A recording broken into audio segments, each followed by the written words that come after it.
কিছু মানুষ যখন আমাদের কাছে থাকে তখন কিন্তু আমরা তাদের মূল্য কখনোই বুঝি না। কারণ সে তো সবসময় আমাদের সঙ্গেই থাকে, কখনো তার অভাবটা আমরা বুঝতেই পারি না। কিন্তু সেই মানুষটাই, সেই কাছের মানুষটা যখন অনেকটা দূরে চলে যায়, তখন কিন্তু সেই মানুষের গুরুত্বটা ভালোভাবেই আমরা বুঝতে পারি।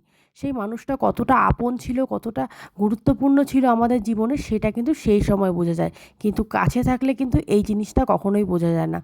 তাই কিন্তু কখনো কখনো কিছু মানুষকে নিজের গুরুত্বটা বোঝানোর জন্য একটু দূরে যাওয়াও প্রয়োজন। তাহলেই কিন্তু সে বুঝতে পারবে যে তোমার গুরুত্বটা তার কাছে কতটা, তুমি না থাকলে তার জীবনটা কেমন হবে। এই পুজোটা ছিল তরুণ সংঘ ক্লাবের কালী পুজো। পুজোর মণ্ডপটা তো অনেক দিন আগেই ঘুরে এসেছি, শরীরটা খারাপের জন্য আমি ঠিক করে ভিডিওগুলো দিতেই পারছি না।